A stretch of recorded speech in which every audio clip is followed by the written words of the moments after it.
Let me see.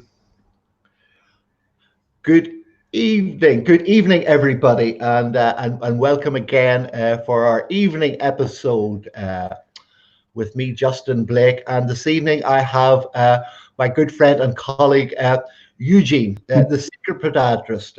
You can find Eugene on Instagram on at Brain for Feet. So, hola, Eugene, ¿cómo está? Hi, hola, ¿cómo estás? Nice to hear you. Podiatrist. So we're near Barcelona this evening. So yeah, tell us, Eugene, why the secret? Why the secret? That's nice.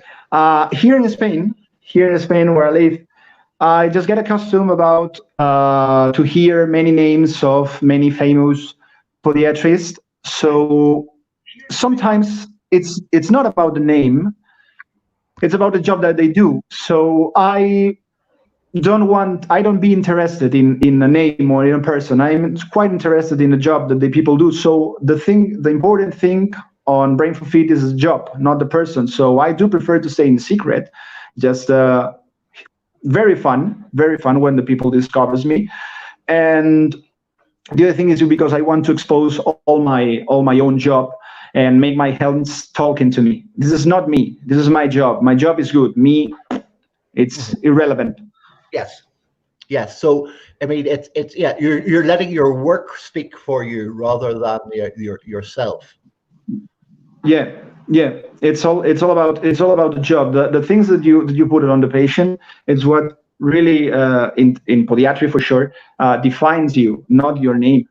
And yes. I have no memory of names. That's another question. Yeah, I remember faces, but I'm pretty poor with names. But I will, and directions. I'm good at directions. If I've been to your house once, I'll find it again. But not very good with. And so tell us a little bit, because before you were a podiatrist, you were a biologist. Yeah, my really vocation or my first love in the world to study, it's after I do my high school, I'm gonna do the college inside biology. I'm a huge fan of plants and animals, so I get the specialization on plants and animals, so organisms and systems. So quite good, quite well, but I want to go further, but they invite me to not follow on because my marks, that's another times, And once I just have to quit that, I just working in a supermarket just to pay my own college. And one familiar of mine, my uncle, just calls me just to help in an orthopedic workshop. Yes. So for me, it's better than a supermarket for sure. And I really want to start a new thing. And the first time that I started on orthopedic workshop, that was a nightmare for me. I see a lot of deformities, pathologies, a lot of things that they were too hard for me on the first times. But the things goes well. My hands working well. I always has a little bit dexterity on my hands, and I would like to use them. Yes. And I just improve in orthotics. I take the degree. I'm also a superior technician here in Spain on orthopedics, orthoprothesis. Yes. And I actually right now working in a workshop in orthopedics in Instituto San Juan from Barcelona. Also a nice thing to see. And they invite me to start podology or podiatry. Sorry, and that's here I am. I finished my own college, another degree, and I finished to start a new things. And after all of that, Brain for Feet borns. But it's for another question. Okay, and when was Brain for Feet born? When I finished podiatry, I started to decide to improve in souls inside the work, and my bosses on the first time they are not really confident with me, and I feel really passed away. I don't know how to tell that. I really been displaced. I know I don't feel it realized inside my job. Okay. So one day I was talking with a huge friend of mine. We smoking a joint, just good talking. And they said to me, the job that you do, the job that you do must be shown. Podiatry or podology inside Spain, they need you in one way or the other. Your way to think. Also, I'm also a teacher, and I'm just my vocation. I like to be a teacher in orthopedic school. Yeah. I love to be a teacher. So that friend was my pupil, my student, and the way you explain, the way that you talk, the way that you are, it must to be shown. So that's why Brain for Fit Burns. It's my decision. It's my way to feel full inside my mind. And the thing started to grow. I never imagined that. I must to be sincere. I never imagined that it grows that far. Almost for 4,000 followers, almost in 1 year and a half. It's a lot for me. It's a lot for me. It is. And sorry, tell me. In the orthopedic center, then you have students who are coming through and training there, and you get to mentor them or show them. Very good. Yeah. We inside our workshop, we make some I don't know, some Erasmus. I don't know how to tell it. It's a change of students. We go to show our way to work to orthopedic school from Giel in Belgium, and they bring us 2 or 3 students per year. This year was disgracefully, we lost our student for coronavirus, and they was a very great student, a very great practitioner, and I am the ones who mentoring them, and they guide, maybe for the language, because I am the one that has speak English fluently and a little bit of French, but it's for my because I like to teach. I do like to teach. Yes. Sorry for the words. I fucking like to teach. So I'm coming to Spain to teach soon, and I'm going to have to improve my Spanish somewhat, especially my technical biomechanics Spanish. Do you know? I see. I could maybe we can just make some deal, and I could help you. But I want to know which days you're gonna come to Spain and where.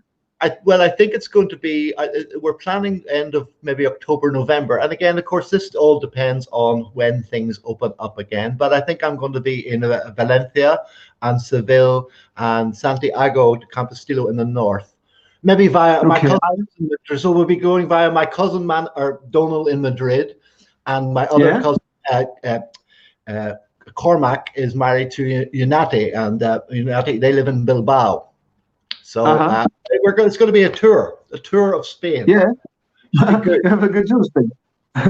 But I think I'm gonna just make in a check to you. Maybe I'm just planning that to stay on your course, on your class, because I really want to. But it's you know what I like. You know what fascinates me from you was the changing from doing that much of insoles that I do right now to change to manual therapy. That makes me love from what you do. So I'm really interested. I'm really interested in your classes. That was a profound change, probably about 10 years ago or more now. And again, this is all dependent on whether we can fly. But of course, I could maybe sail. And for anybody who doesn't know, I want to start now this evening with the Forgotten Feet charity, forgottenfeet.org.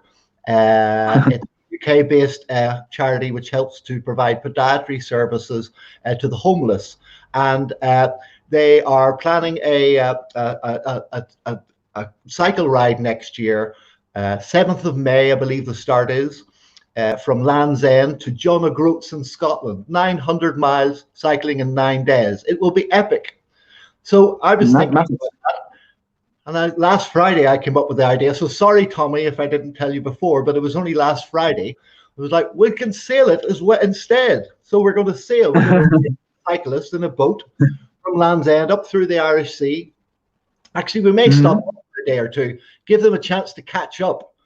And then we're going to go around through the North Scotland, around the Hebrides, and up to John O'Groats. So there's been great interest already. I think we're going to need a bigger boat already. Okay, we're going to need to make a bigger boat because it will be nice, and you're publishing very well.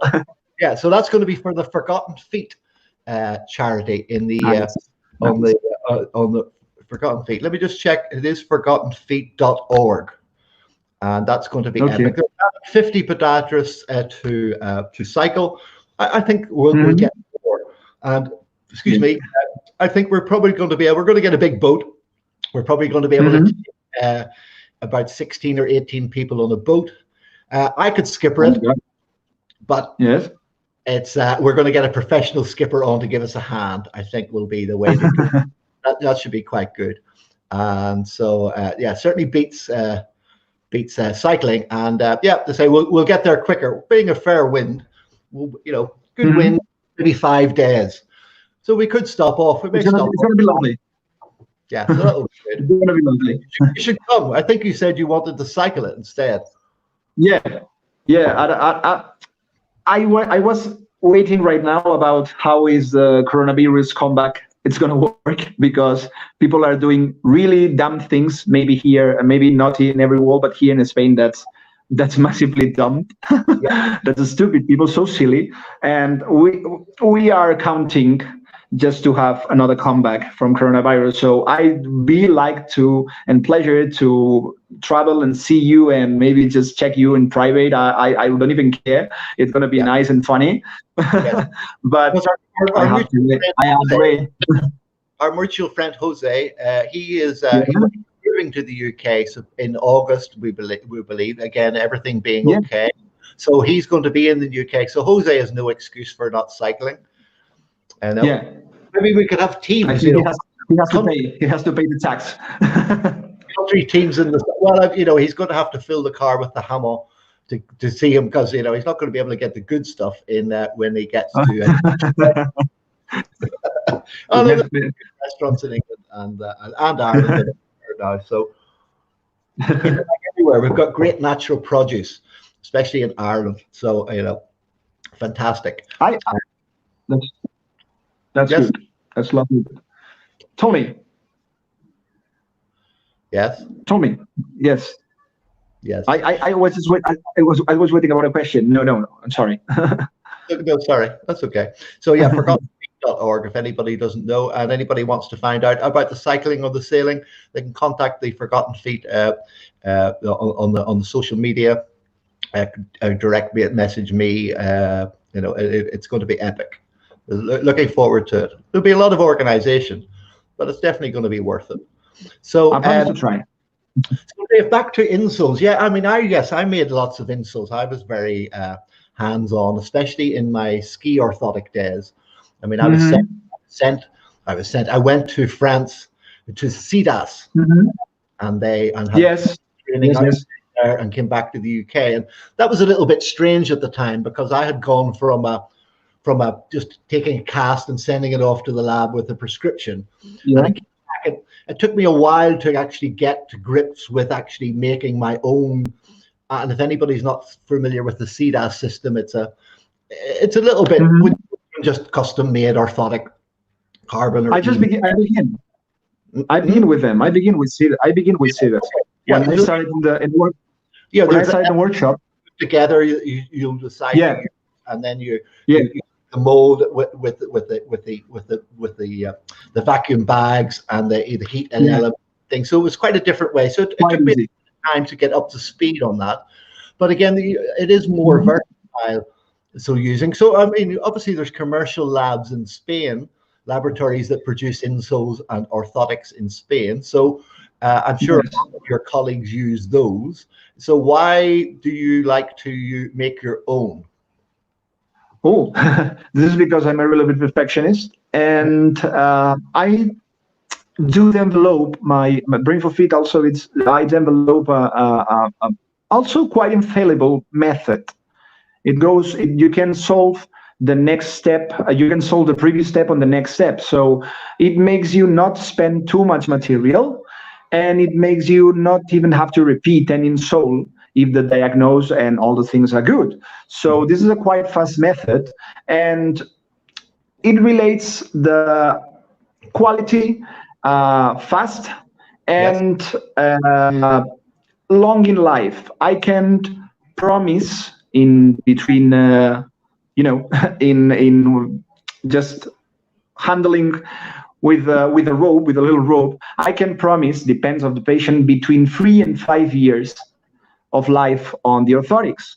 And when I work with Citus and or Podiatech here in Spain. I use some kind of preformed templates that I only have to heat and put it on the vacuum. That's quite easy, but they don't have the life. In 1 year, they are massively destroyed. I can say that. So I decide to improve with their materials, with the same materials that Citus. I use from Citus materials. It's the same one I use as resins, and do a long life in soles, maybe a longer life in soles, if you can say. Yes, and because it's that's interesting, because as you say, the material gets deformed over time. When we spoke with French ski guy Bernard the other day, he said, the top ski racers, their boots, they get new boots every 5 or 6 weeks because the shell is deformed, the material, the material creep over time is what they talk about. And the depending on the shore. So professional ski racers, 5 weeks they get a new pair of boots because they distort the shell. I think it's not the same to pay a pair of boots than in soles for sure. Well, they're sponsored. They're sponsored, so they get okay. So that's the same thing. I don't get. they get their boots specially ground. They get the alignment ground into the boot by their boot tech guy and all their ski. Right. Is it sponsored? Yeah, it's interesting you say that, because this is the thing. I mean, when I was using the orthotics labs and people who use orthotics labs for their insoles, a lot of times there's a tick box that just says to laboratory discretion, and a lot of people just use that, and it's the sort of cop-out box. You have that word in Spanish. It's just the easy way: fill in the name, address, send the cast, tick the box, and let the lab do it. But this is another thing. This is another thing that I don't like. No, that fast I don't like. I really want, when I stay in front of the patient. I just told you before that I just despise topics. Every patient is a zero beginning. It's a no beginning. You started from 0 point, so you have to apply as we just chat the last day with Jose. They have a context, they have an objective, they have a lot of things that they think about in soul. So once you analyze the patient and diagnose, I do like to just take a look at the molds, play with the molds, decide, and take in a little bit of time just to spend with this patient by myself. I don't know if it's a little bit clear or a little bit romantic, I don't know, but I do like to do that and improve things while I'm thinking the own case. I'm from an orthopedic current, so I do like to play with my molds. So I take the mold to the patient, and after I polish, I just make more contact, less contact, and I try to do something quite special. It's not new, but anybody realized about that. It's a total contact thing. Last day you stay in a direct of me, and I just making all other people in Instagram. I'm making a direct talking about total contact. Yep. That was a different way to understand insoles, or a different way to understand orthotics. It's about proprioception. It's with this idea that I try to promote my way to job, I can reduce rigidity and hardness and weight on my insoles. So I make 40 grams insole for a paddle player, and they are really functional. Sorry, for a what player? Paddle. Paddle player. What's paddle? Paddle player. You know paddle? No, it's a quite type of tennis inside a box, inside a glass box. It's very famous right now in Spain. Paddle. You play it with your hand, or you play it with a bat? No, you play with a pallet, with a little bit racket. So it's a little bit like squash. It's something quite like squash, but it's from the tennis rules. But you are inside a box, and they can rebound on the wall. It's not like the game where the guys play with the extended net on the outside and they throw. No. It's a little racket that they seem with a lot of holes. That they seems that kitchen thing that you put the water on it. It's very, very short. The racket is very short, and you stay inside a box. From glass box, and you could just find it on Google. It's PAVEL. And what's the name of the game where they play with the long knitted sort of reed basket? I've seen them, those guys. It's phenomenal. I think it's speed of the game. I don't know the name of the game exactly, but I think it's from area. from Bilbao also. It's from these places. Yeah, in It's Ireland a we real- have handball. So like yes, inside the court like that, but yeah, hands, hardy hands. yes. Those are This one is called. champion. Time miles. Yeah, Yeah, but this is a very rough sport for your hands. This oh, is yeah, yeah. a male leisure sport. This is massive to see that type of enormous guys just hitting. You just see the ball. You just touch that kind of ball. You touch it. Uh-huh. You can hit it with your Did you open hand, touch? hit it with your closed Yes. fist. So, No, but no, no. It's the same. back to insoles. But do you? A lot Oh, of okay.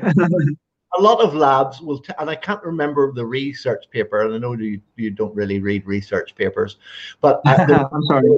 there was a review of orthotics labs in Australia a number Yeah. of years ago, and I think they came up with, even though people were requesting custom orthotics, pretty much all Yeah. 70 or 80% of the orthotics were the same. And I think, of course, Mhm. then that's where a lot of labs now, and sometimes people think they're getting a custom orthotic, but they're not. What they're getting is a Yeah. library size shell, which is just Yeah. then customized to the patient's Yeah. spec. So they're not Here we call true orthotic. three different type of orthotics. It's shopping orthotics, that Yeah. the one, the silicone base, Dr. Scholl orthotics, right easy. In shape orthotics, that's what I do.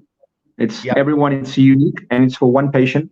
And after they want a standard adaptate, it's the same one. Standard Yeah. adaptate in one name. They want these ones that they are already prepared, and you only have to vacuum it Okay. and put it on the heat. Yeah. That's the three different ways. But I do like to make the patient just quite individual and quite unique. And for sure, the orthotics are for one context, for one patient, for one thing, for one situation. So I like to make my ones in shape, totally in shape, if I can say. Totally. Yeah. Like my colleague John Weir in Ennis in Ireland. John just loves to make his own orthotics because, yeah, and he's been doing it for so long now. And certain things that he does, the labs do, that he just doesn't find is good enough. So he likes to make them himself. But and again, go ahead. Sorry, if I can say that, there is one thing about the labs that you told me that I not totally agree. It's about the lack of materials. I'm a material professor in orthotics in the school, so I improve my material knowledge, and also I help so many distributors just to create a new material, or maybe I just my demandings maybe make them create a new one just for me. There are special things. I'm quite perfectionist inside materials, and I do improve my knowledge in it. But once you got the system and the 3D impression, or maybe the polisher, it's only one material, two or three, and I think there is a short menu of materials right now. Sorry, Yes. it's about right now. Maybe on the future, handmade is lost, and we can do all between 3D print because they are quite confident also. But right now, for me, I can play every day in my workshop to construct or to build my own insoles. So different materials. Yes, it's about you just put yourself. Sorry. The brilliant thing Tell is, me. you could take it now, and they can go and have a walk or have a run, come back later and have an adjustment and another adjustment. Yes. Just get it perfect. Yes. Yes, I really like to put myself some quite objectives and try to relate material with an objective. Yes. In this way, I can complete very different objectives from the same patient in one all-in-soul with a different playing of materials. Yes. This is a different thing, but I grow in this way. I specified on this way, and even on materials, and I'm just writing by myself a little guide of my own clinic review Mm-hmm. And this is a huge project that I am working right now. It's every single piece, every biomechanic piece that we have on the market, do it by myself, analyzed and put in an example. Okay. So it's a huge work right now. And I have a lot of material, a lot of pictures, but I think we are next to something that podiatry in Spain is waiting for it. Yes. Okay. No. So I got my own people following right now. So when are you publishing? When are you going to publish? I don't know. Right now it's a secret between you and me and all your Facebook group right now. But it's a project. We've got Kieran Carew is watching, and Sarah Jane Wells and Jane Barker in London. I'll be talking with our colleague Simon Costain in a week or two. Simon's coming sailing. Who else is Javi Sanz? Alcante Sanz is watching. So there's somebody's listening. Okay, I don't know. That's going to lecture in Spain. Somebody was listening to our rambling a couple of weeks ago. Maybe if all these people is getting interested too, maybe the next plan is just to translate all that creation in English, maybe. And so but get back to so again, labs will do a lot of the work for people, and again, then of course, orthotics have again evolved because they were casted and custom, and then they were cad-cam ground. Yeah, that's the thing. Then, as you say, they're 3D printing. But we'll just go back a little bit between the evolution of a custom cast into cad-cam, because when I in-shoe pressure measurements and foot scans started to come on I remember I was early F scans back when we were in their skiing days, probably mid to late 90s, and especially the foot mats that you walk over, and there's a number of different systems, and they'll try and tell you that they can make a 3D orthotic out of a 2D scan, and the software that works in the background, it does all the work in it, and I know, well, we all know that it can't. It can make a very good effort, but depending on the software that's running, anybody out there wants to tell me wrong or show me the research that says you can. I'd love to see it, but you cannot make a 3D orthotic out of a 2D scan. Doesn't happen. The software does a very, very close job, but nothing like a casted or molded to direct contact with the foot. Yeah, that's another thing. That I am very agree with that, because one of my objectives, just playing with orthotics and playing with the patient, normally you can resume, but be careful with that. It's not a rule. You can resume, or you can just reduce everything through the movement of podal helix on the patient. Yeah? Podal helix. Okay, explain that for me. Okay. The podiatrist is the shape that the with the movement on the bones and the dynamic force goes forward, makes the bones move up, down, medial, and lateral. Okay. Triplanarly. So yes, it's quite explanation in 3D, but we can only see the 2D movement. That's like an S. From the foot, that that S, that the road of the maximum pressures of the foot. It's quite a simulation of the podal helix. So that's one of the things that I'm agree with you about. The 2D cannot make a 3D orthotic. Okay, that's what I'm agree. Yeah, and again, well, there's cad-cam, and then there's direct milled orthotics. They take a block and direct milled. And one of the crazy things, I thought those were great orthotics. They come with a little ridge on them, but I didn't realize until I talked to one of the guys, one of the labs. What they do is, you take the cast and you send it in, and it's scanned, and they grind it out. Then, do you know what they do? Put it in a big tumbler, like a big washing machine, with a load of pumice stone, and they tumble it to get the edges off. For polishing. Polishing. But they throw them all in with a whole load of stones, and they stick it on a cycle, and it's like, and the result was good. hold on, somebody's taken a goniometer and taken measurements and taken all this and use all this amazing computer technology, and then you put it in a washing machine with a big bucket of you throw it in the trash. If anybody doesn't know that, that's what they do. That's how they get the rough lines off. One company patented the line design that it draws or something. Yeah. And then, of course, now we've gone on to 3D printed. Yeah. 3D printed. That's the new thing. And I think Simon Bartold was talking about when he was doing his research. And I think everybody knows Simon and his footwear. You know, in a couple of years, even, we're going to be able to walk into a store, have a foot scanned in some way, and have a 3D printed orthotic or insole or even a shoe made for you while you have a coffee. That'll be amazing. Amazing. But again, it all depends on what the software is that's running behind. Oh yeah, for sure. So that'll be fantastic. 3D printing will be very, very interesting. 3D printed shoes, amazing. But I still think I mean, I'm still saving up for a pair of custom made, shoes, proper, German street brogues. I think there will be, even with you can walk into a store and have a pair of shoes printed in a year or two for €50, dollars. I still think there will be a market for custom orthotics. I definitely do think the same way as this is not a loss. No.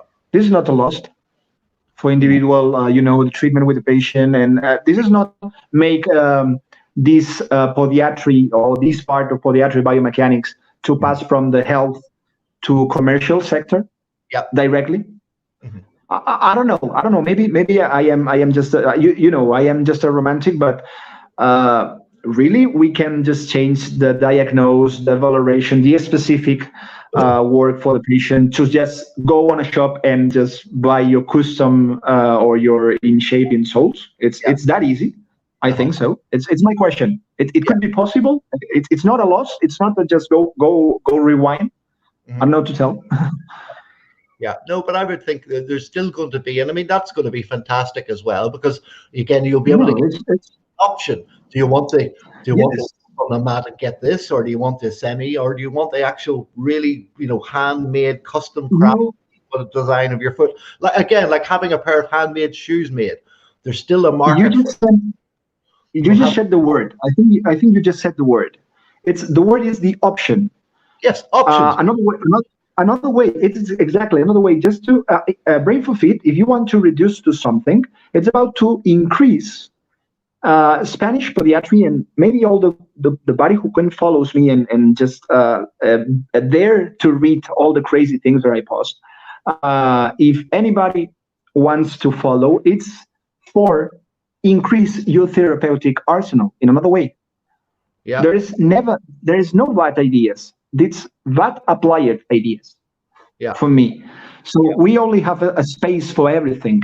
We have a space for 3D. We have a space for handmade. We have a space for, going to the shop and buy it once, maybe if you want. I don't even care. It's about maintain that kind of line, and give another option. I just only want to expose the menu. Yeah. It's the same as materials. I don't say this material is better, this one is no. It's not about better or worse. It's not about normal or not normal. It's about context, and it's about apply it to it. I think so. Yeah, because I think you've spoken to Tyson in Australia, and Tyson, I think, was maybe one of the first clinics. Well, maybe not. Was he had a cad-cam system in his clinic. The orthotic lab. Let's do it in house in the special setup. And he was one of the first to produce all his orthotics on cad-cam. Did you ever see, I think it was about 3 or 4 years ago, on Kickstarter, Global, there was a Kickstarter thing where you took a sheet of A4 paper. It was a standardized, every A4 paper is the same around the world. You put it beside the wall, and then you put your foot beside the paper, so everybody was a standard dimensions. Then you took your phone and you took a picture from two or three different angles.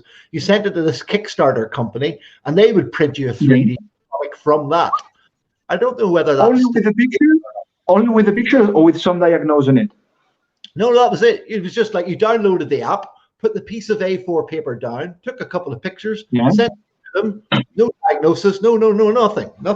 You could choose different funky top covers, and they were This doing is that. totally opposite to Brain for Fit. They were Sorry, posting, this is totally opposite to my idea. yeah, they were posting that anywhere in the world for about 40 or 50 bucks, 40 or 50 dollars.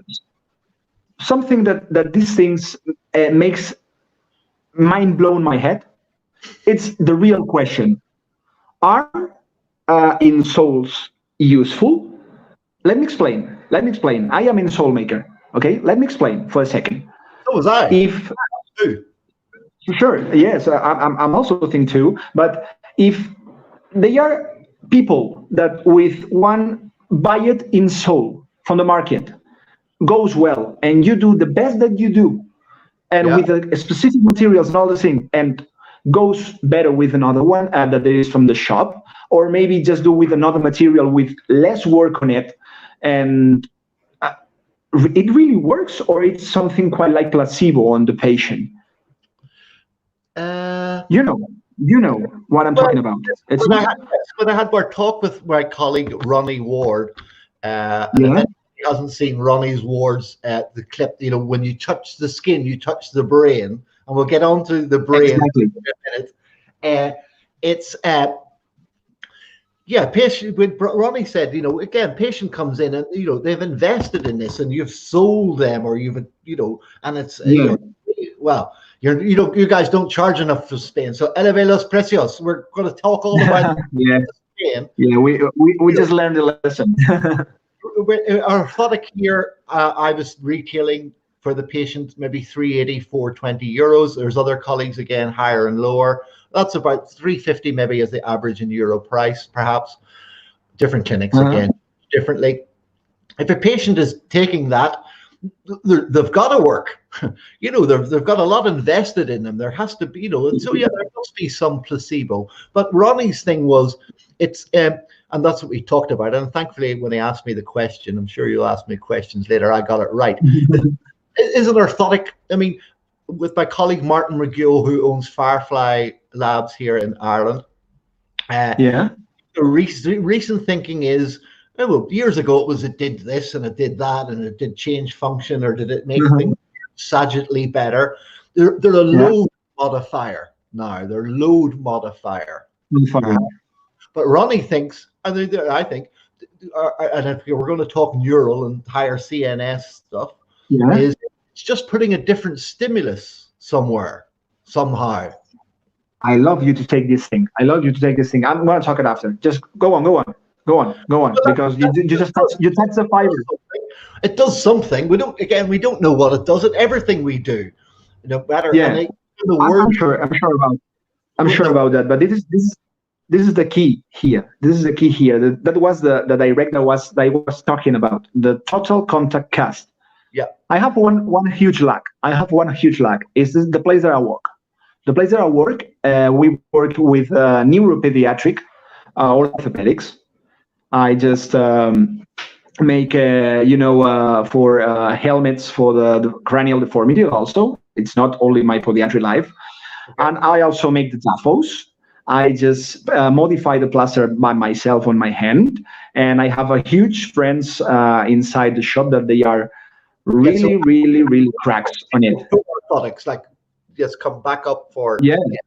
Custom orthotics. Everyone in shape. And we do discover this thanks to the DAFO theory that there is, again, the total contact cast. That's not the rigidity. That's not to push here or stop here, or no. It's about to involve or to contain all the limb and apport the maximum information that you can, because you don't know, when you work with neurologic disease, you don't know how much feedback this patient could have. So we develop the total contact cast on to apport the maximum 10% of information, to receive some feedback, or maybe to integrate that information. I also have on my Instagram, maybe it's in Spanish, with one colleague of my job, is a huge friend of mine. We are talking about neuropediatric aids, Yes. And we just put some solution on it. And this is a 2-hour video. This is quite short, and he put examples. It's and good. We're talking like children with cerebral palsy and things like that. Yeah. Okay. See, we're talking with cerebral palsy, Parkinson, spastic tetraplegics, or tetrapalsy. Sorry, I don't know the names in English. I'm sorry for that.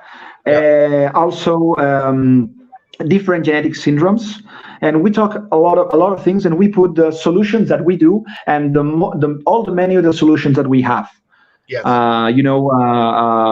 Sound wave, osteopathy, surgery, DAFO, Grenier orthotics. There's a lot of things. That's a very interesting one. If someone can translate it in English, it's going to be nice. But thanks to the idea with another orthotics, I tried to dim below just to resolve this doubt that if the insoles are useless or useful. Try to apport with insole the maximum information that I can with the total contact. So now I can I can say that maybe, and I don't know if insoles do something or not, but mine ones, they create effect. Yeah, they do something. But again, you're not back in root and all those sort of things where you're actually trying to realign or move force. Yeah, no, it's not about to back. Maybe it's a different idea, but it's not about to back in root. It's about you can back in root, but you can maintain this new posture. That's the way. The way is just to make it on a long term, phase objective. So the body must integrate all that information if you know how to apport it. Yeah. So the changes and the improves goes step by step. For sure, you can solve an immediate problem. For sure, if you can play with pushing and rigidity and all these things that they don't apport information. Changing alignment in hip and knee. And I mean, we're going to talk all things root in a few weeks with Dr. Robert Kidd, Bob Kidd from Australia. He's a podiatrist turned anatomist who did all the work. The prehistoric. He's analyzed the prehistoric bones and looked at the change in the alignment and the position of the bones in the foot from prehistoric man through to modern day man, and that's going to be fascinating because people who like groups do not like Bob's work. So start brushing about it, and because that anatomy, his papers are on my on the private Facebook group, and I'm just going to pull up because he sent me the other day the title of his what he actually did his PhD in. And if I can spell G, we'll pull that up. So so everybody's going to need to brush up on their anatomy before then, because that's going to be an amazing talk. When he first brought out his papers, and the people who were root biomechanics guys didn't really like it. That should be. You can keep talking. I'll find Bob's email.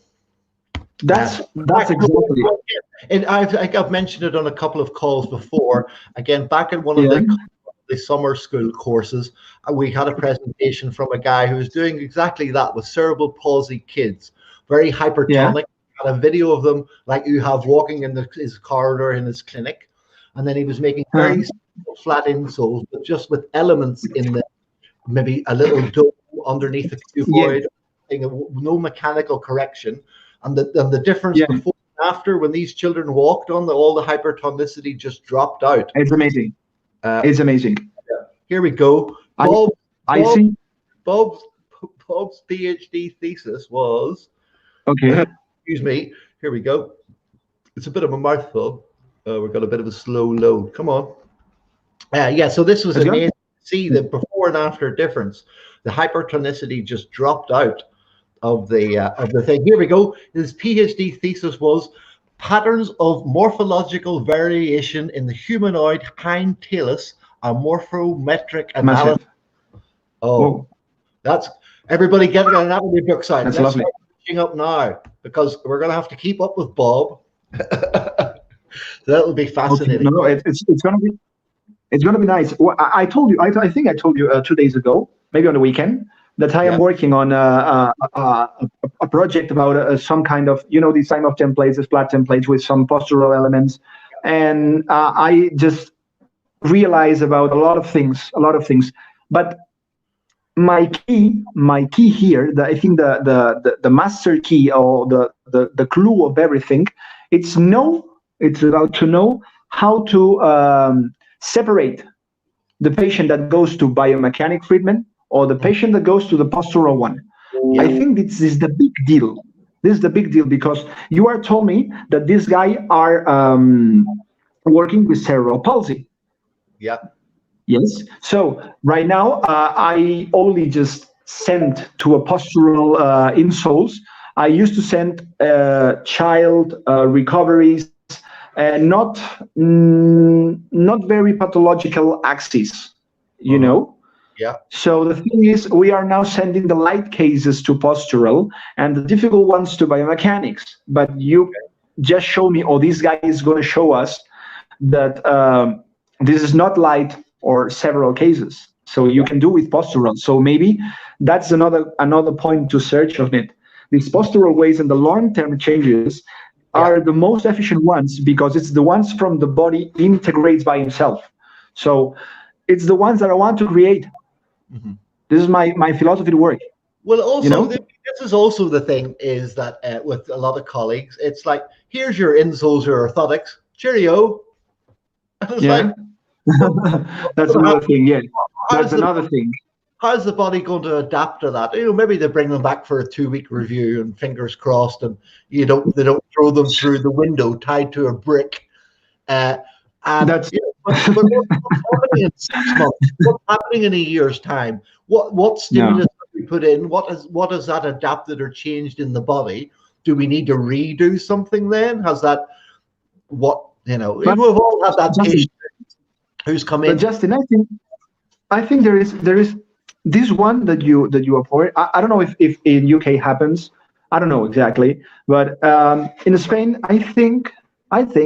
Sorry for that, but there is something that it comes from the college.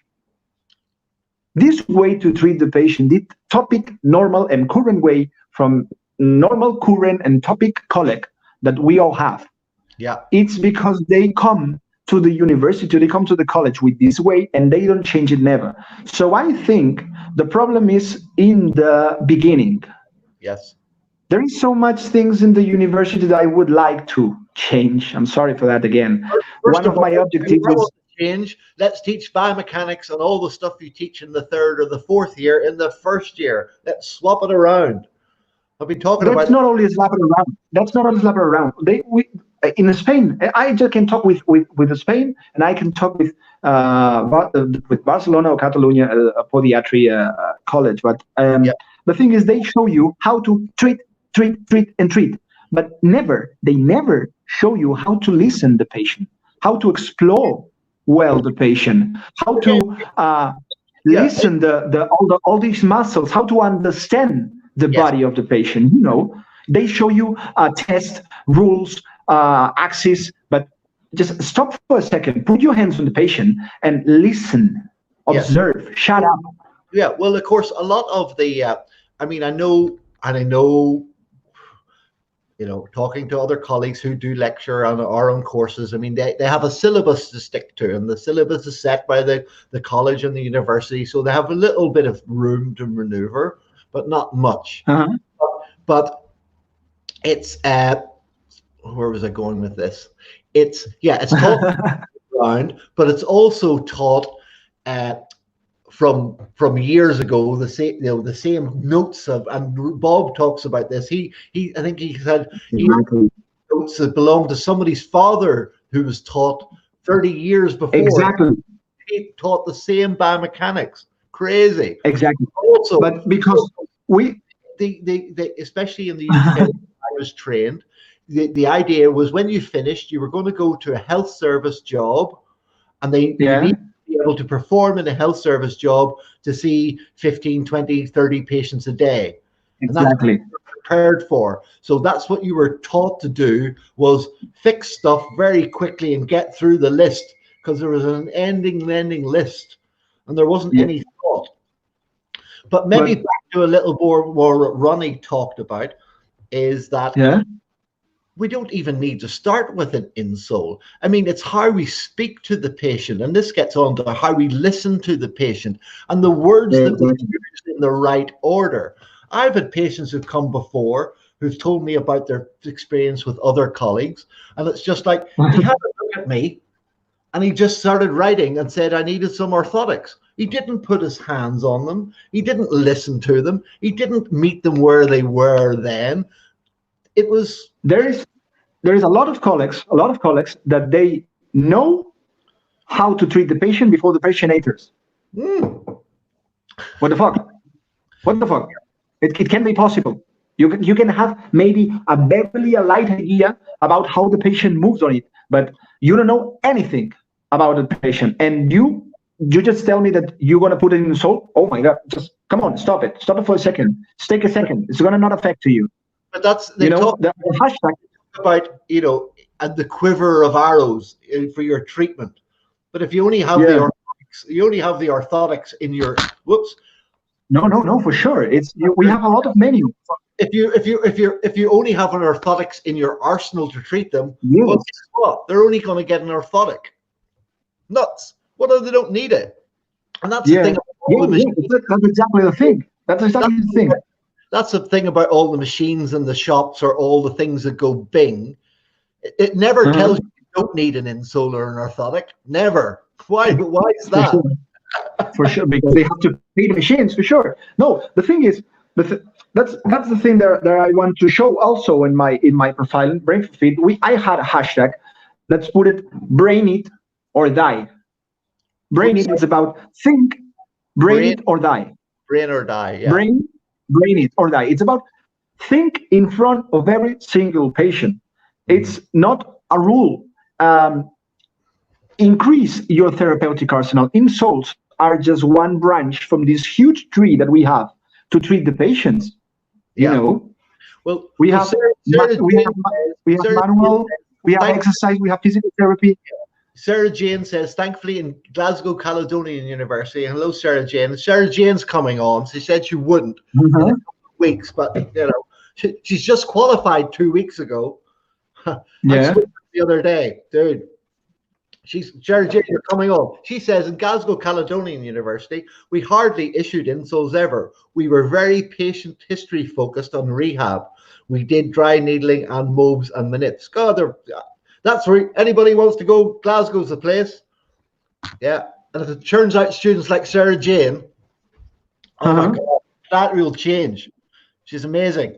And that's it.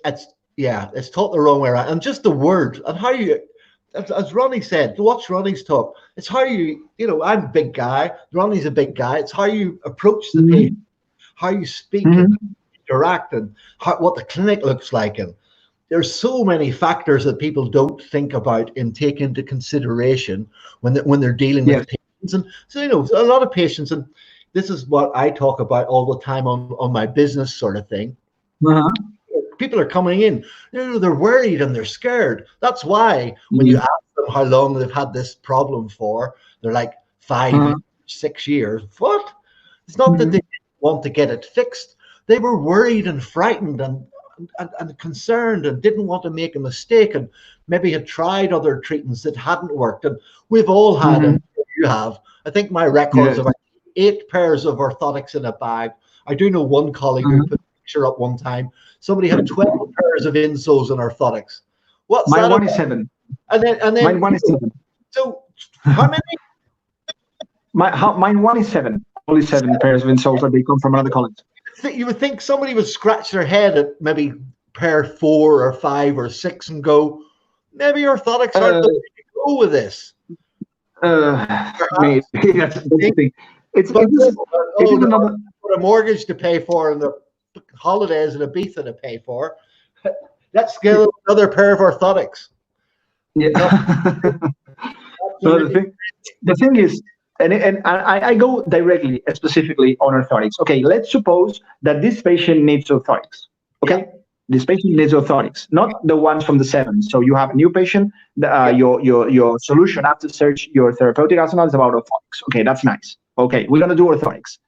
Where is the problem? That in Spain, the different universities have totally different fashions to do insoles. So we have different teachers, that these teachers has a great name, that they have a method, and they don't go out from this method. So you have polypropylene, all the degree, all the college, you're going to do polypropylene. This one's the resins. If you go to this university with this teacher, you're going to do all the resins. What happened? The people comes to my seminar where I try to play with all of materials that I can. So I make them make resin soles. I make them touch EVA insoles. I make them touch polypropylene insoles. The easy way is just to work fast, just to make us, just to help. I know you're getting passionate, but you need to just slow down a little bit, because I understood polypropylene and EVA, but let's just slow it down for our English friends. Yeah. Sorry about it. It's polypropylene. It's plastic. Plastic. It's about different. I get specialized in nose inside the branch of insoles. Yeah. It's about different branches, different methods to do insoles, and this is a place for everyone. So the thing is, I insist. The problem comes from the names in college. I'm sorry to say that, because maybe one of my huge objectives as Brain for Fit, and when I get presented and all these things, it's arrive maybe to the college just to, teach orthotics. I don't know, but it's a lack of motivation from this type of teachers. They don't involve. I don't know. But all they show them is how to fill in the prescription form and send it to the lab. And of course, at the bottom, there's the box you just tick. Oh, let the lab do it. No applied science. No individual. I don't know. I don't know. I think I am a lost romantic. The last one. Romantics around. Because we might go off and do a ski season with Bernard, and I've always wanted to do that. On the ski slope, like we talked about, you can do that. When I was working in London, somebody come back from their ski holiday to tell me their orthotics were shit. So I go and ski for 2 hours and come back and tell me they're shit, and then I'll make them again and again until we get it right.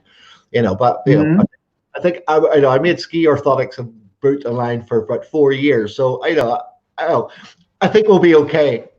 Maybe a couple of but yeah, just and I mean, Ronnie's very much about there's the medical model of care. And again, if anybody hasn't seen Ronnie's video, there's the psychosocial model of care. Yeah. Around since about the late 70s. So if you haven't heard of it, stop this video now, go and read about the psychosocial model of health. The words we use, for sure. Old traumas, the whole things. I mean, there's so much more to it than just measure. But maybe it's not a name thing. Pardon me? I don't know. It's not a name thing. Yeah. You have the name, you have the fame, you just relax. I don't know. So yeah, those names. There was always a podiatry arena, which UK, I'm sure, worldwide podiatrists are quite aware of. Have you looked at podiatry arena?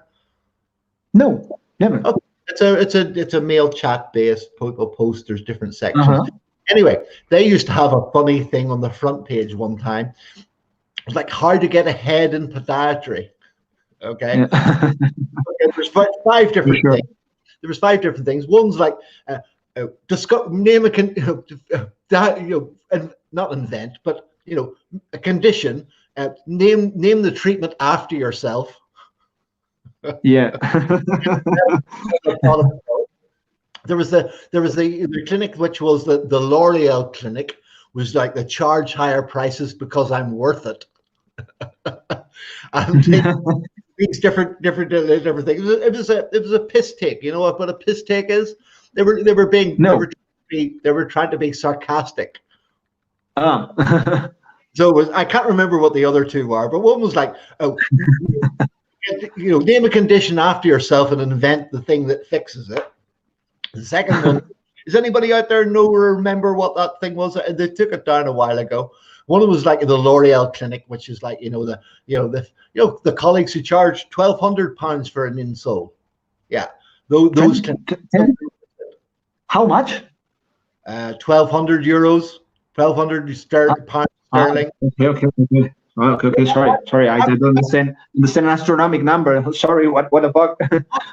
No, it's not. If you're selling it to somebody who is, say, a Premiership footballer, and you keep him with a £20 insole, is he going to value that as much if you sell him a £1,000 insole?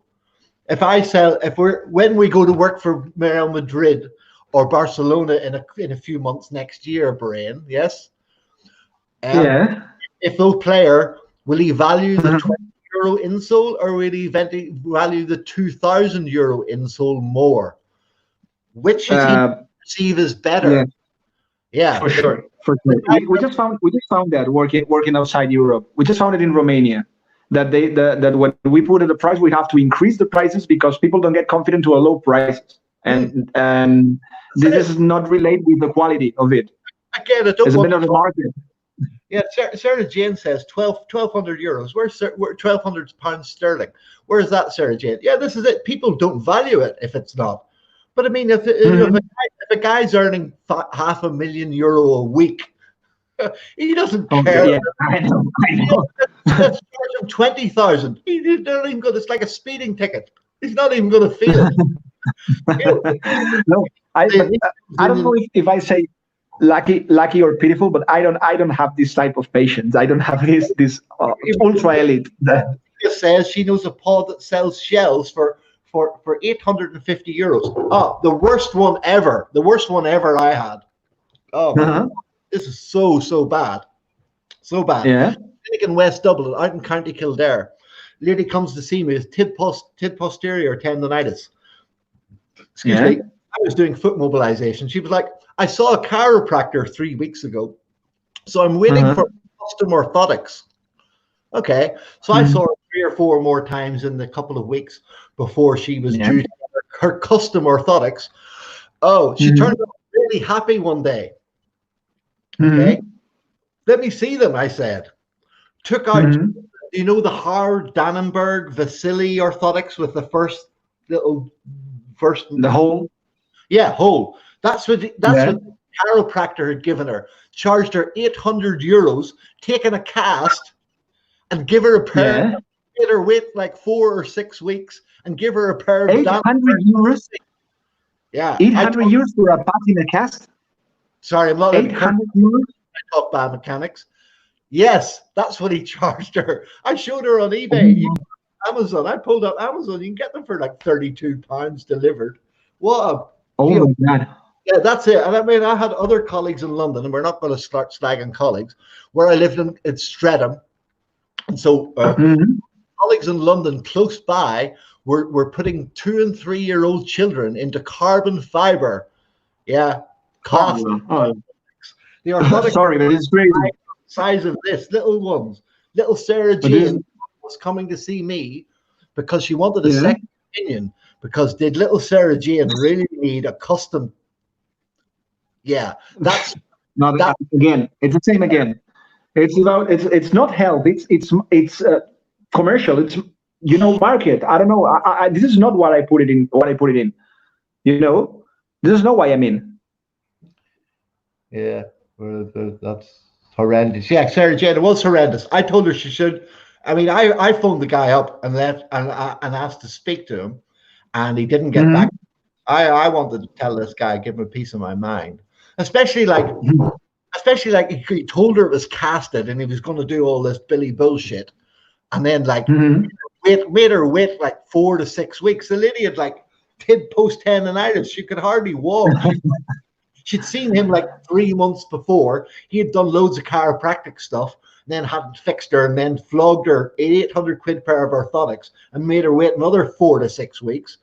And then he let a curse when I talk about it. Then he put 40 quid's worth of shit you could buy on Amazon.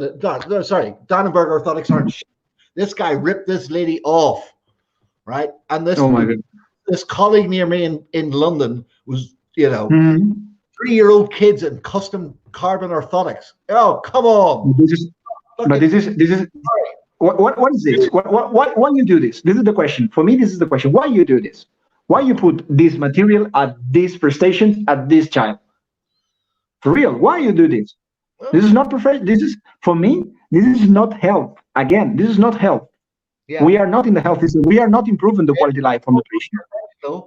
And it's treating Sorry? people like idiots. Of course it is. You're just ripping them off. You know? Yeah, that was it. Horrendous. Absolutely agree. Look, it made me curse. I don't curse when I talk biomechanics. I got so, yeah, just absolutely horrible. And what does that do for the profession? What does that do for people? No wonder they go, oh, orthotics don't work and they were crap. Yeah, because somebody ripped you off and they sold you a piece of horse shit for like loads of money. No wonder it didn't work. I see something quite like this here in Spain, and not that much. Not to put carbon in child for sure, and even these prices. But I see between you and I and all the people that are listening, real shit orthotics made it and put it on the foot of the patient, and I said, this is not orthotics. This is a torture. Imagine that assessment. Woman walks in. Oh, let me see. Stand up. Oh, yeah, you need some orthotics. What sort of assessment is that? He never put his hand on me. He never assessed me. What are you doing? And on the other side of this page, we got a special. I always gonna remember this case. One friend of mine just told me that they have a patient. It's not mine. They have a patient that they do his own insoles. It's about 78-year-old patient that comes to make the chiropractic, the chiropody and all these things. But he don't want insoles because he do his own insoles with carton. Yeah. With paper and carton. And he does one pair every week. This patient in his home, in his workshop. Yeah. Yeah. Oh no, I'm carton. I mean, no. I mean, I'm not saying I made ever the best orthotics in the world. Okay. No, for sure. No, for sure. I don't say that the patient didn't go somewhere else with the orthotics that I had made that they thought were shit. And I'm also not saying that I didn't have to. I remember going to seeing a physio practice or a GP practice. We were going to open up one of my clinics in. There was a physio in there already. And he had done the weekend biomechanics making orthotic course that a lot of physiotherapy, that weekend thing, and then you're prescribing orthotics. My first question to anybody is like that is, tell me, how many do you have to adjust afterwards? And this guy said to me, in 3 years, I've never adjusted one. Sorry, but do you tell him or not? Huh?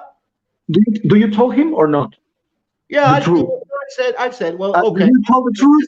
The patients never come back. Yeah, he said the patient never comes back. They're all great. I said, well, I've been doing this for nearly 30 years now, and I would think I need to make an adjustment. And even if it's just a little shell grind or a trim of the extension. Sometimes it's just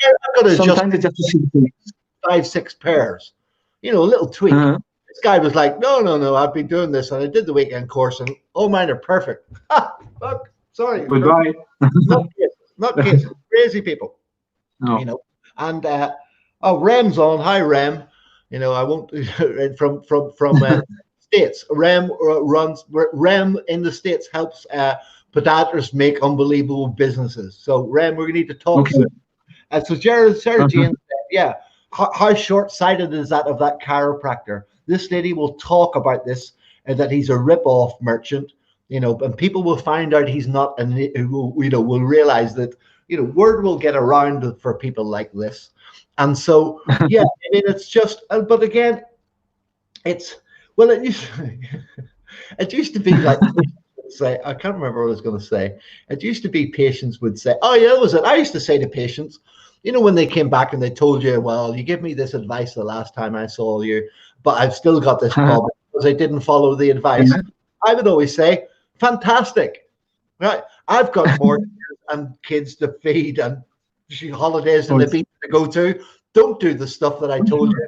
your problem will never go. And then exactly. Every time, I told you wouldn't need to as often. no, But, when not doing it, and I can get more money, but I don't want to. I want to get better. I told the patient, when you normally comes that kind of woman that, they don't. This is not the age just to wear high heels, And I told, and then she said on our last talk. I mean, I hope you've watched some Sex in the City since. Have you? I know what is about Sex in the City. I didn't follow it, but I know that. We're not like to say, we're talking about FME pumps, and I'm going to pull up, and you can keep talking because my friend Cameron said, no, in Spain it's called something else. So what's to kiss the feet? What? You keep talking. So we were on about women and shoes. You keep talking, and I'll find it. No. This is why you told to the patient. Fantastic. When there comes a woman with all high heels, and I can go on wearing high heels, and I said, go on. It's more money for me. Yeah, that's it. with your clinics, it's more money for me. Go on. For sure. You're doing all the wrong stuff. Here we go. So when you guys didn't know what FME pumps were, and I tell you, every Spanish lady has watched Sex in the City. Have you seen them? For sure. Okay. Now I understand. Okay. It's called Beso los pies. I kiss the feet. Okay. Yeah. Beso los pies. Yeah. And that comes from Beso los pies. It's a time in Europe when syphilis was about. Okay. The feet were more sexualized than the breast or other parts of the body. Yeah. And the ultimate favor in Spanish courtship was a man was privileged to view a woman's foot.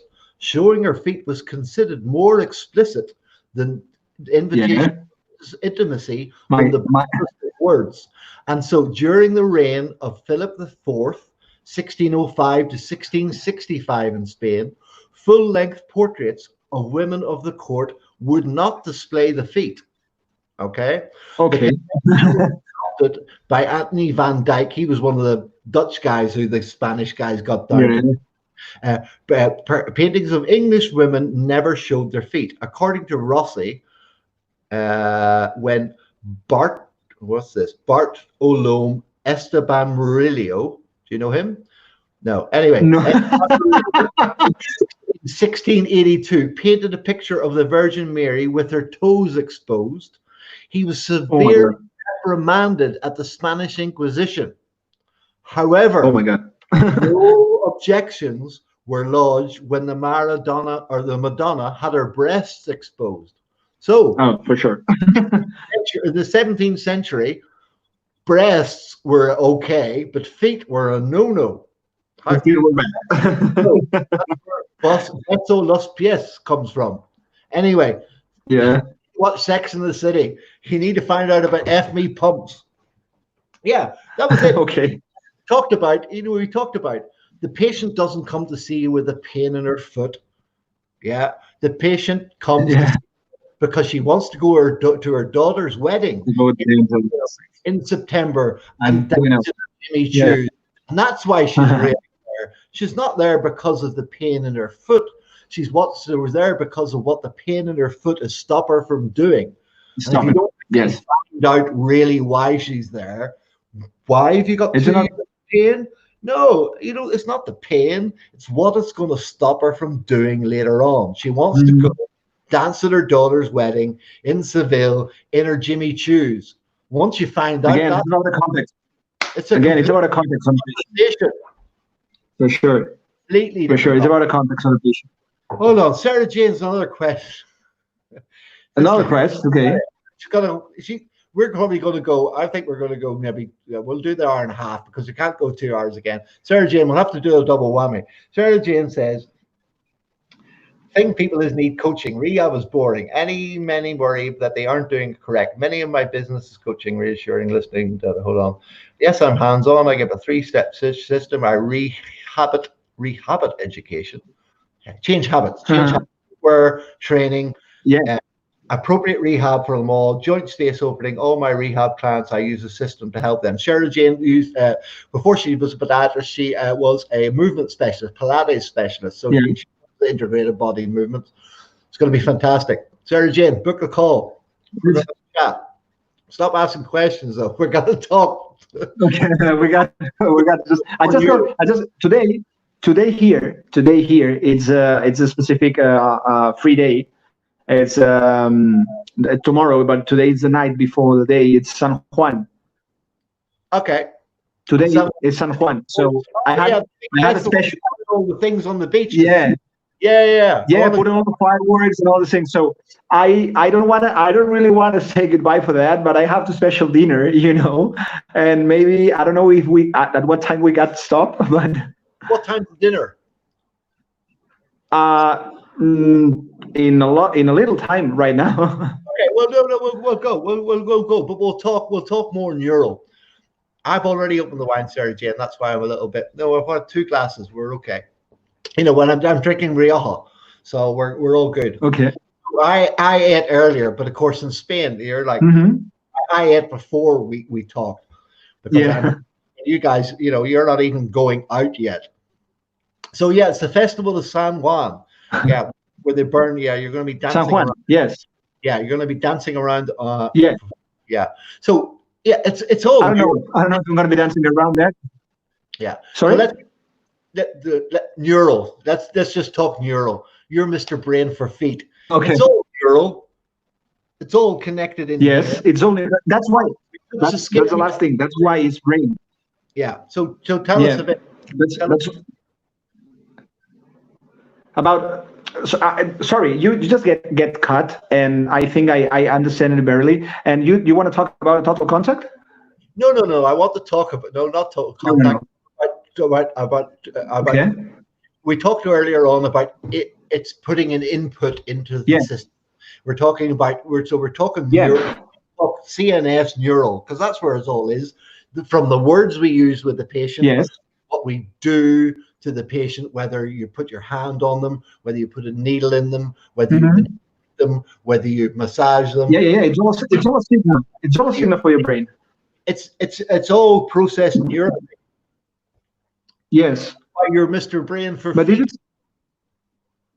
Why I'm Mr. Brain for feet? Because this is not about on this way, or maybe yes, it's all go to the central system. But the thing is about to think in front of the feet. So brain for feet. It's why I call it brain it, as my hashtag.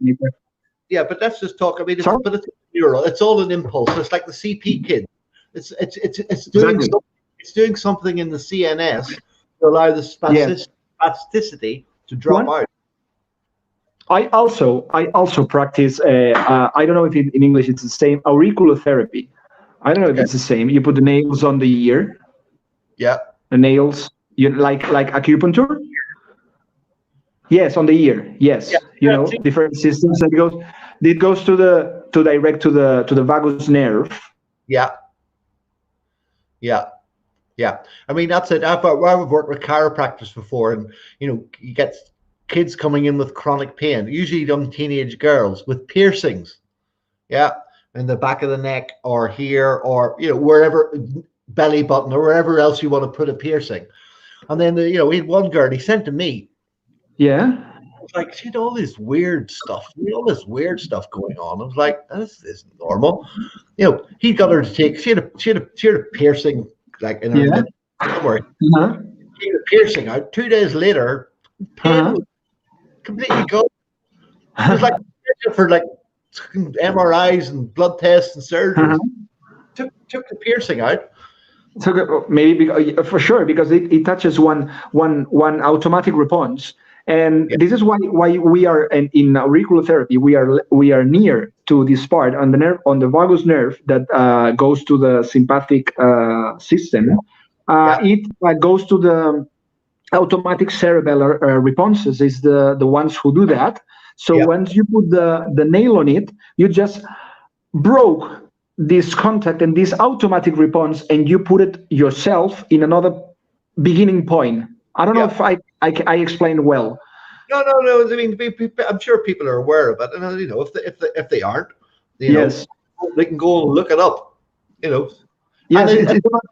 it's again, it's you know, people poo-poo, you know, kinesiology and all sorts of things. Again, if it works for the patient, and Yes. It's if good. stimulus in, well, Yes. who's to say? Well, who's any better than another? You Oh, know. but You know where's the problem. you don't You have know the where's the research, problem. you don't have the multiple controlled trials Yeah. on. Yeah, that's just a human body. You can't. There's no Yeah. control. For sure. You know where is the problem. You know where is the problem. Everybody just because they haven't got a control. Yeah. Yeah, But you know where is the problem. The where? problem is that when you have one therapy, you doesn't count the others. And Yeah, the key is the multiple therapy. These ones from acupuncture, yes. These ones yeah, from acupuncture, auriculotherapy, kinesio, osteopathy, they are combinate treatments or treatments to combinate on it. yeah. This I is mean, not a that's single one. still on the journey, on the search, Yeah. because I haven't found anything that's helped everybody in the same way. And not, And this that's anybody unique. Anybody is unique. orthotics were always fingers crossed. You know, Yes. I never got them through the window with the brick, but it was No. always hope. Oh yeah, they were great, fantastic.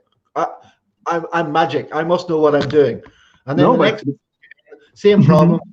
No, these are poor. I haven't no, really helped. the thing is, every time that I deliver an insoles, I also explain the insoles. I also put it up a pattern how to wear that and increase the hours and just meet you and the insole and integrate the information. But they always get combined with not maybe another professional, maybe you know how to derivate to another professional, or maybe just with physical therapy and all those things. So, but never the insoles lives alone. Never.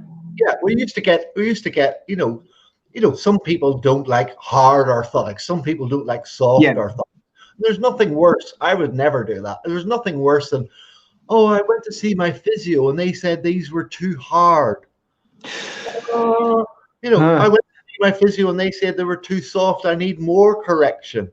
I never told anybody anything to tell. I never said to anybody you shouldn't be doing that exercise that the physio or the other rehab therapist or the uh-huh. chiropractor said to do. I never said that. I was always like, great, keep doing No. those.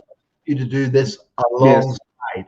I mean, I Yeah. never, and how that's always so bad because that puts doubt Mhm. in the patient's head that these aren't. Oh, so and again, if people don't think that, if people just think that the person leaves their clinic with their insole Yes. and Yes. never asks somebody or never thinks about or discusses Nothing. Yeah. with their Yeah. Yeah. husband or their other therapist that they're seeing, you're The, you're the, you're, the you're people in crazy. the clinic, is just a picture of a huge context life. It's just a picture moment of the huge context life of the patient. So we have to take the most as we can in count. I don't. Peter, I never reject Peter, any information. I hope this is as entertaining as your night out in Dublin on Saturday night that I did. Yes. Peter's was probably a little bit more funky, but nice, you know. So yeah, I mean it's just crazy. And again, if people don't think that their patients are doing this, if patients don't think they leave their clinic with a 300 or 400 pound pair of insole and get home, No, and for sure. the house has a look at them. Hmm. Their friends who they've been waiting weeks for has a look at them, and this person has been waiting for them, and they show them to everybody and things, and and how are they, and they ask them again in 2 weeks and things. Yeah. I have a People who lot. think that their patients aren't doing that, you know, Uh-huh. they're nuts. Again, people don't Yes. understand. They think their patients are completely different from them. Just Mhm. if your aunt went to see a podiatrist somewhere in another country, and she Yeah. doesn't talk to her friends and talk to her husband and talk to you about the insoles, yeah, and you think your patient just leaves and puts them in their shoes and never discusses them with anybody or never has a talk, No, for you're low. sure. One of my biggest marketing, it's mouth to mouth.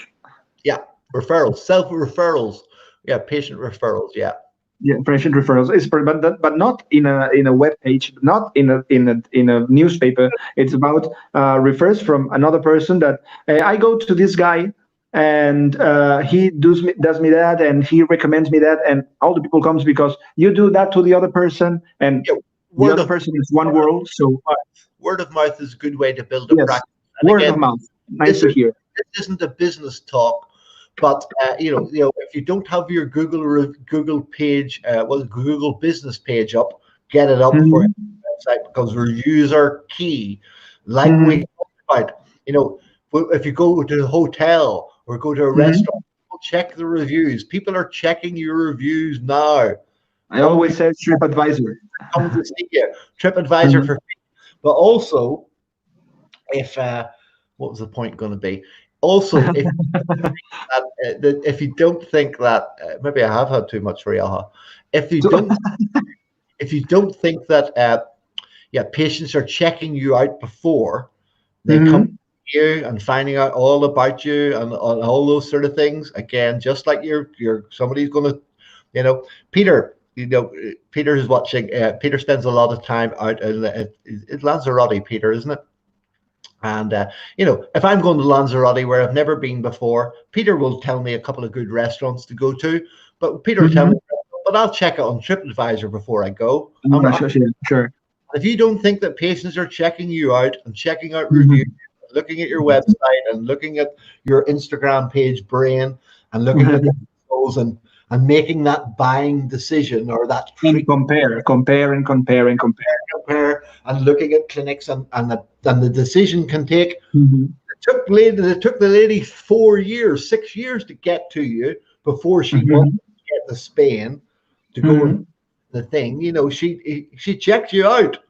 She, Yeah, yeah, she, yeah. I know, she because made a I got people from Russia right now. I got people from Russia right now, and they check about me. So this yeah. is nuts. This is totally nuts. Say, I think and this is again a talk for my business chat. We're talking biomechanics this evening.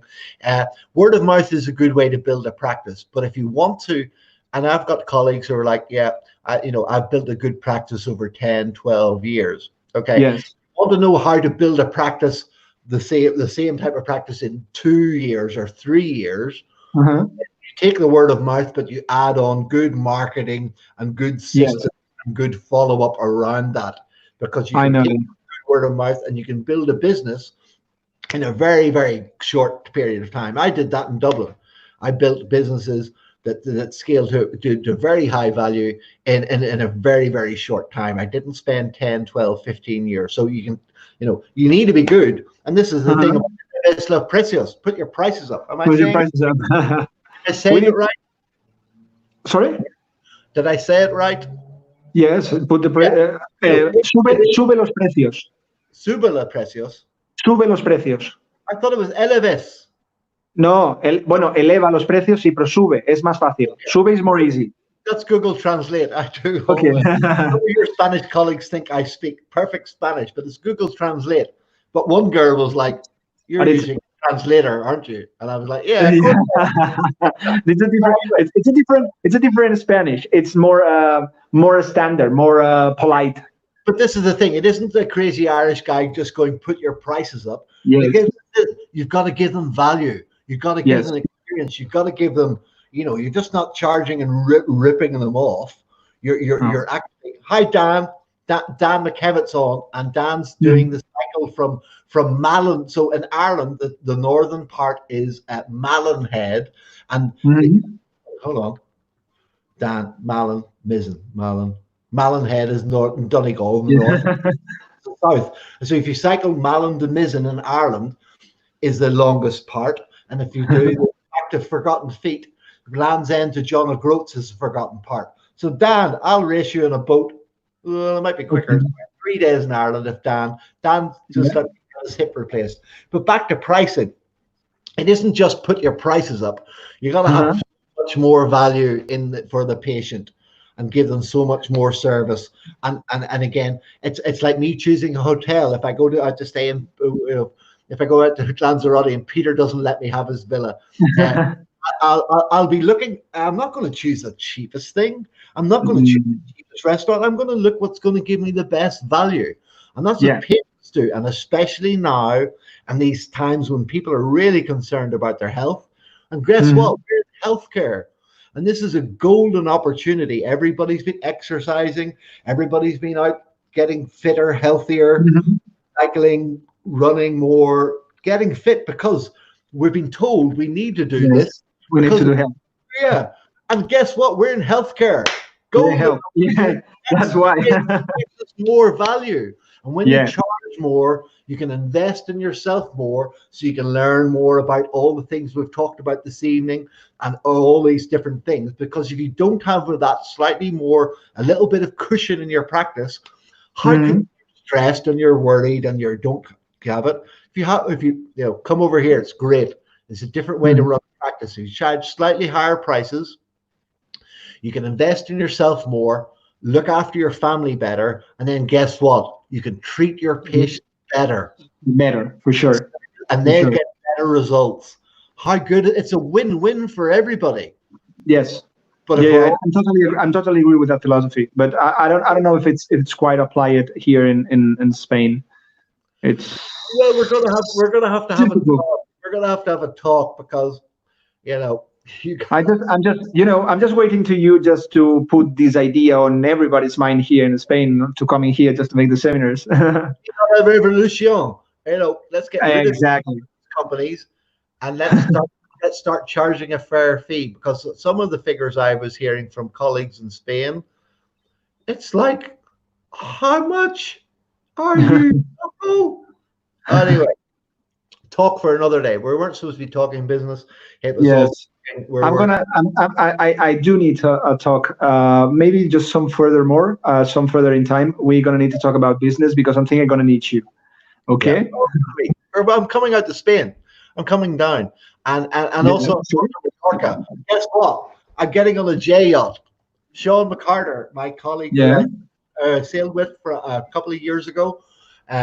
When I did my epic sail from Cape Town to Australia, Sean, I had his wife worked on. If anybody doesn't know what a J boat is, they're old America's Cup boats. They were around in the 1930s. These things are amazing. I spoke to Sean the other day when starting to organize the sailing for the ForgottenFeet.org. And Sean was like, my wife used to work on those. I'm flying down to Palma. I'm going to get on a J boat. It's a dream come true. Look, anybody who's seen one, look up just a J boat yacht. It's going to be unbelievable. It's going to be unbelievable. So finish off the show this evening, eh? Yeah, for sure. There's going to be a little bit of party, I'm gonna just make a a cheer for you and your Faustino right here that it's taking a companion with us. So it's a good chat, Justin. I just stay very, very improved, very, very well, very comfortable, very comfortable. I told you before. I feel so super little in front of big fishes like you. So thank you for everything. And you are really fun, and I'm really emotional right now. So it's very fun. I had a friend at home who was tragically killed last week. One of the rugby guys. Sorry. We were all at the funeral, and all my old rugby friends, and so sad. He was killed in a work accident. He survived testicular cancer. Told he never had a child. Has a 3-year-old daughter now left. Was killed. We're here for a good time, not a long time. Yeah. Yeah, for sure. Yeah. So let's get fun. This is for Big Phil, and this has been epic. I'm getting this has been good. This has been good. This has been very good. Forgotten Feet. We're going to sail it. Let's all go. Big Phil. Okay, that's it. Thanks everybody. Get your anatomy books out. Rob Kidd is coming on in a couple of weeks. I don't think he's booked yet. Sarah Jane. Well, let's get Sarah Jane on Friday. Sarah Jane, you're coming on Friday. Okay. because yeah, Bob Kidd's going to be epic. I mean, he has research into that hindfoot talus stuff. Pass me the link. Pass me the link because I want to see that.